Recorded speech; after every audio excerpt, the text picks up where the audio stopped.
Contexto de los jóvenes. Está con nosotros Jorge Saucedo en este contexto de los jóvenes. Jorge, ¿cómo estás? Bienvenido, buenos días. Buenos días, Marcela, buenos días, licenciado, y un saludo al auditorio. La verdad es que he estado escuchando lo que ahorita ustedes comentaban con Antonio Miranda, el que es encargado del contexto psicológico, y la verdad es que el tema Me Too en México pues es una situación muy delicada que pone sobre la mesa un tema que por años hemos normalizado, pero que también, ustedes recordarán, el año pasado platicábamos cuando el Me Too comenzó por primera vez y casos como Sofía Niño de Rivera, Carla Sousa empezaron a visibilizarlo aquí.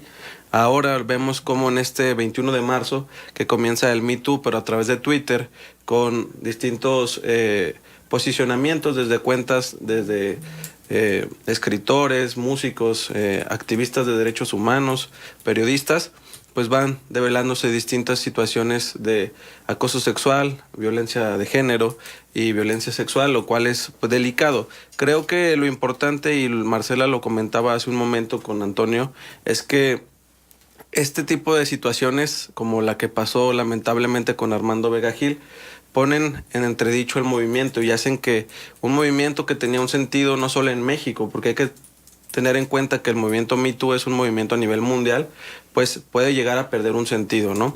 Las víctimas, que son el centro del problema, pues comienzan a perder credibilidad, y quienes realmente veían o ven al movimiento Me Too como una manera de poder decir su caso, su situación, y que tanto tiempo les ha costado para poder alzar la voz, pues luego pueden terminar perdiendo esa credibilidad por este tipo de situaciones, donde se está polarizando los temas, donde no podemos perder que la violencia de género es algo real, y hemos hablado de ese tema en distintos contextos de los jóvenes, con las cifras diarias de cuántas mujeres mueren en nuestro país, y no podemos tomarlo a juego, ¿no? Lamentablemente, y Marcela lo decía, los delitos sexuales son los más difíciles de poder probar. ¿Por qué? Porque aunque sea un delito que haya sucedido el día de ayer o hoy, es complicada esa prueba. Además, se revictimiza a la víctima con las distintas pruebas que se les tienen que aplicar.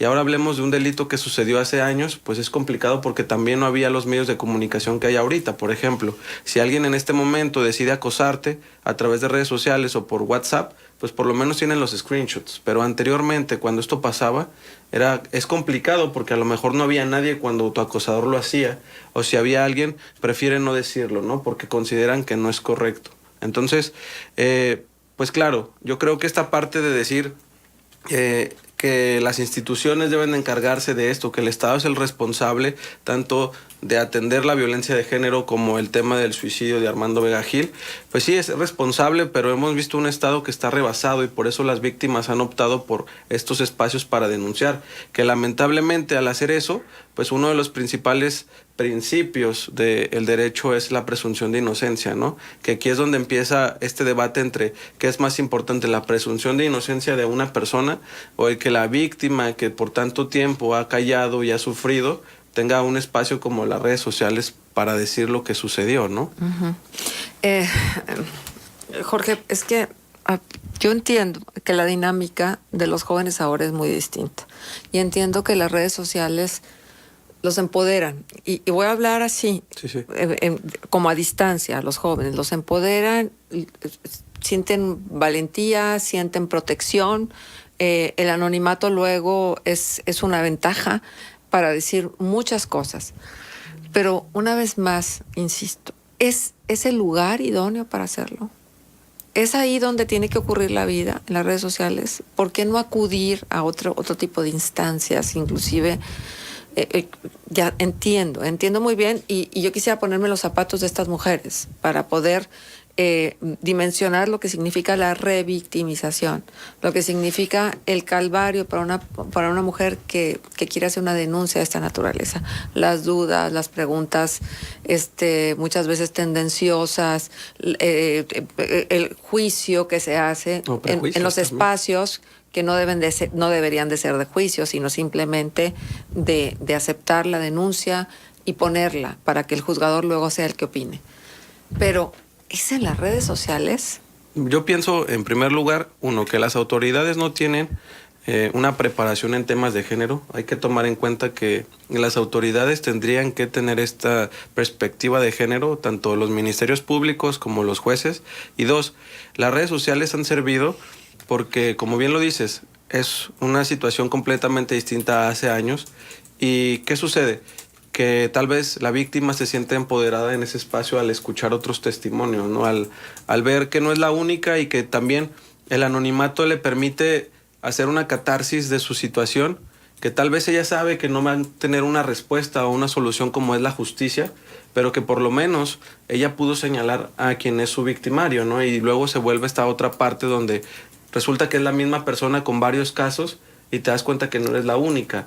¿Cuál es el problema? Que mientras estos tipos de denuncias públicas no se pasen a una denuncia legal, pues vamos a seguir teniendo estos enjuiciamientos. Y quiero señalar que eso no es una cosa propiamente del país México.